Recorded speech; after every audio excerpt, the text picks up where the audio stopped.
I've been dead in water for some time, picking up the parts of all my life. Didn't get to solve it this time. I started to put this engine in and it was twisted so that this was way around this way because that strop goes on that side and down to here. So I put one on the other side to even it out. Now it's straight and I should be able to put it in straight. And I thought the exhaust might be a problem, but I was like, I'll leave them on the way they are if they can fit through that tunnel, but they won't even fit through this.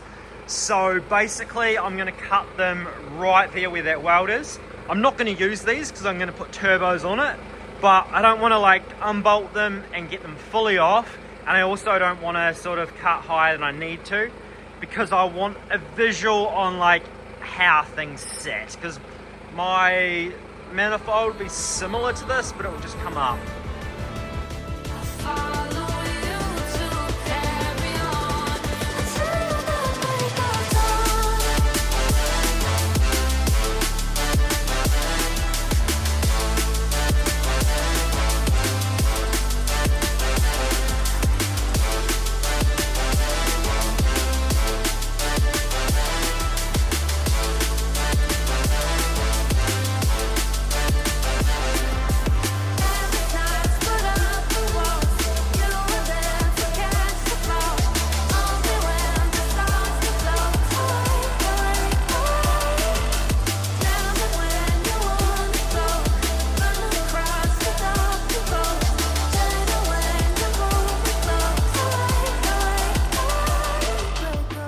So I'm just removing the engine mount that's for the Sentry.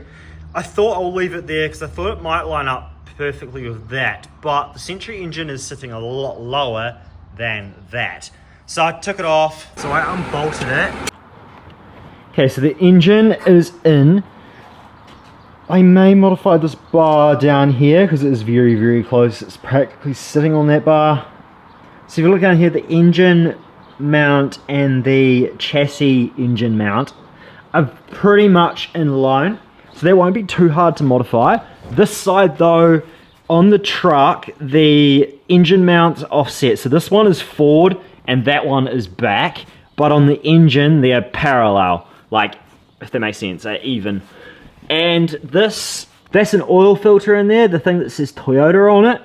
That is very, very close to the factory chassis engine mount, which is not allowing the engine to go back any further. It's pretty much touching. So I'm going to modify the chassis engine mount on that side, probably keep this one, but nonetheless, I'm pretty happy with it. I'm thinking, even though it's not totally necessary, I want to put all my radiator and everything in just to make sure everything's going to work. And just test fit everything before I think about making engine mounts or maybe modifying the firewall and pushing it back further. Not sure yet. Okay guys, I've actually been mucking around with this for quite a few hours now. The motor is sitting way lower and way further back, so I actually cut the sides of the firewall. I'll get up and show you. Okay, so the back of the engine, obviously a straight 6 is only about this narrow. So the back of the firewall dents in quite a lot for that, but the sides do not. It comes back out too soon for a V12. So I'm going to modify the firewall and just do the same thing, but just bring the corners out and just remake the corners pretty much. Which, that doesn't scare me at all. Bodywork's kind of my thing. And it doesn't need much. It's just there. I still don't know what to do about, like, because I'm going manual now, so I've got a clutch booster and I'm also going to have the brake booster. I may just go with like Willwood or something along those lines, custom what drift cars have and everything like that, which is probably going to be a better brake booster as well, and put them like in underneath the dash sort of thing. Guys, let me know. All I'm wondering is because I've got big guards, I'm going to have turbos and all sorts of things, and it is a big brake boost that might get in the way. Are aftermarket ones that people put in race cars, are they better than something like this? If you guys know, let me know in the comments. If not, I'm going to look into that kind of thing anyway. The front of this, I've got heaps of room now. So between the radiator, this is a thick radiator. This is way thicker than the Century radiator because this is from the Land Cruiser. I think I'm going to get alloy radiator just because it'll look a whole lot better, and I think alloy is better. I hear some people say they crack, but alloy in general is better. So I brought myself a Christmas present. Do we know what it is yet?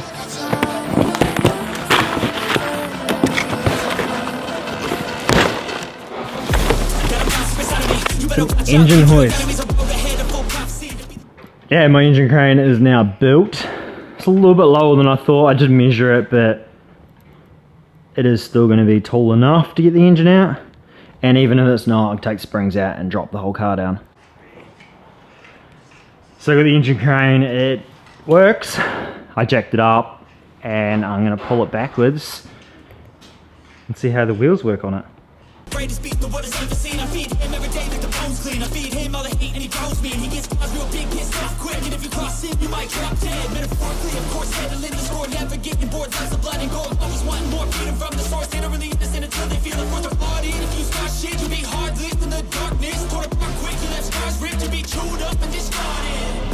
And this world ain't right, won't accept it. Negative energy, I expect it. Once it's in your mind, it's infectious. So fight for your life and reject it. You better give me space. Alright, so I've got the motor out, pretty much out. It's further enough away from the firewall and the old mount on the chassis to grind that down flat so it doesn't no longer hits. Because the issue I was having is basically the old mount was hitting right here because the old mount is still slightly sticking out there. And then I also want to cut that firewall. I'm going to leave it sort of half in, half out because my biggest issue is the hoist works great, but rolling the wheels on the concrete, it doesn't really want to roll very easily.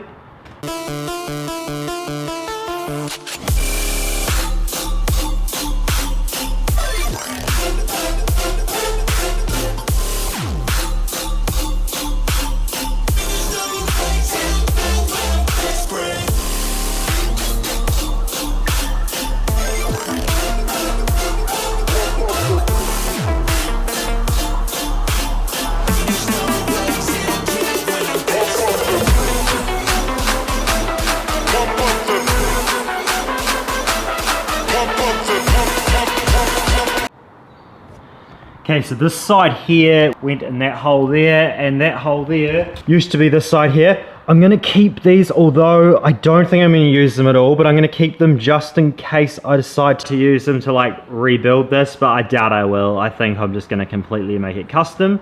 Okay, so this engine mount I've ground down smooth, and I was trying to explain earlier, but it's probably easier to show like this. So this engine mount is here, and if we go across, that's about where the engine mount is on the other side. This engine mount was way up here. So it was off-centered. These engine mounts on this engine are exact same position, which I'm going to do that on the chassis. So this engine mount will be like back here more. Yeah, right there. And I tried to mention earlier, well, I tried to show you guys, but I couldn't. See all the cracking around this? And this here. So I'm going to strengthen all this bar here. This bar's sort of in the way. It might not be when I push the engine back, but I'm going to sort of modify this area and just make this whole piece a lot stronger because these chassis weren't designed to have 40-inch tires. So it's kind of a given. Alright, so I'm going to get out of here and we'll put this engine back, and now we're about to put it in where this used to be.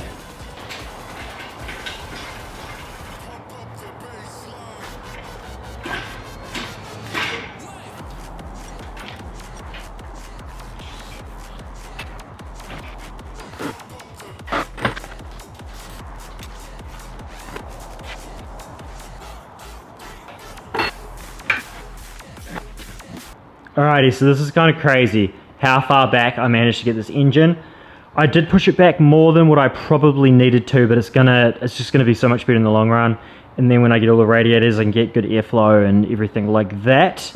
And I can fit a lot more in the engine bay, like turbos and things. Also, the 79 series gearbox And I know a lot of 79 people complain that the gear shifter is way too close to the dashboard because they're quite a short gearbox, way longer than what the 80 ordered. Okay, so I've been on holiday and I've come back, and this is where I left it basically. So the engine is in the back of the Firewall, is cut like I showed you.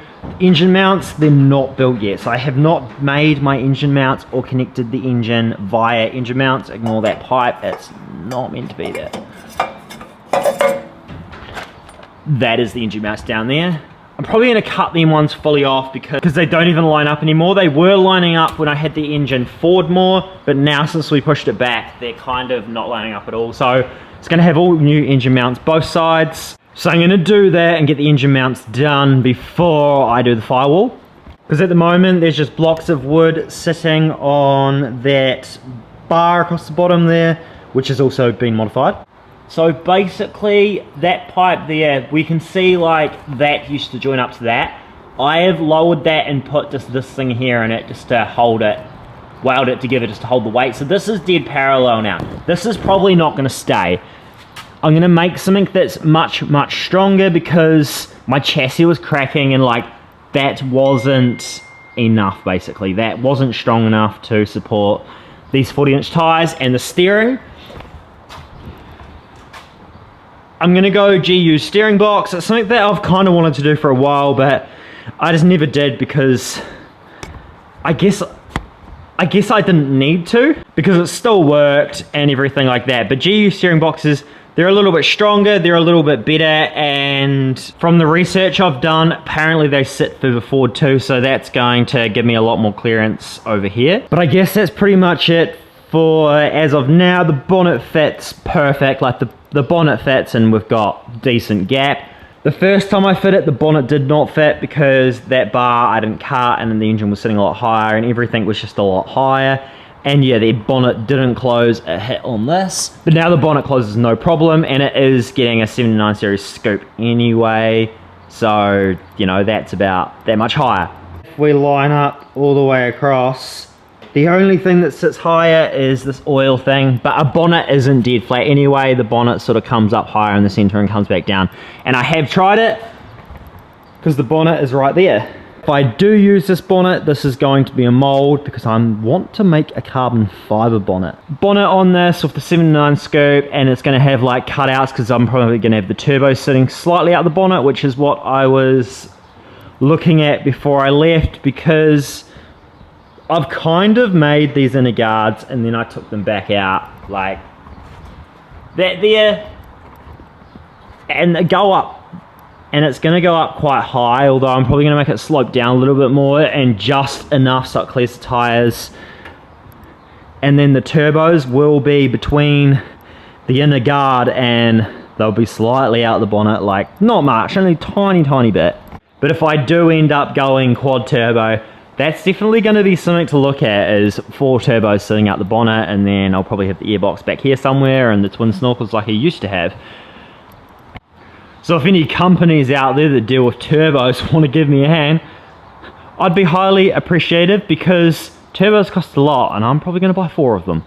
And anyone that knows sort of sizing and things like that, because I don't really want to trial and error when I have 4 of them. I know that with 1gz's, this is kind of like 2 1Js in a way. It's 5 litre, 1J is 2.5 litres, so same literage, same amount of cylinders, and apparently they're the same size pistons and rods. I've been told many times, I've read online many times, but I'm not too sure. But someone in YouTube Shorts reckons that they put pistons and rods out of a 1J into one of them because they're a little bit stronger. So if that is true, I'm guessing I can do the same twin turbo setup as what a 1J has, like an aftermarket 1J with 2 turbos the same size as what someone would put on an aftermarket 1J twin turbo setup, but just replicate both sides. And this intake manifold, I've seen people cut right there and put like a either tube or like a proper plenum thing that comes around like that and into here. And I'm going to do like twin intercooler setup. There is a lot of fab work that is coming up So if you haven't subscribed right now, please subscribe, because this build is going to be a massive learning curve. We're going to learn a lot of stuff, and leave in the comments any ideas or how you would do it, because although I've done things before and I sort of know what I'm doing, you guys may have better ideas, and I'm open ears listening. And I want to build this to be one of the best Land Cruisers in the world, and that's not going to be possible without you guys or my sponsors. And I appreciate everyone that's already here, and I appreciate the sponsors that have already contacted me at what I suggest is a small following so far. But 2025 is going to be a lot different. 2025, I want to grow this channel to 100K. That is my long-term goal for this year. And we want to finish this thing and get it running, and at the September show this year. So all you guys watching along at home can come and see it in person. And if you're lucky enough to see it last year, there's going to be a lot more stuff to look at this year.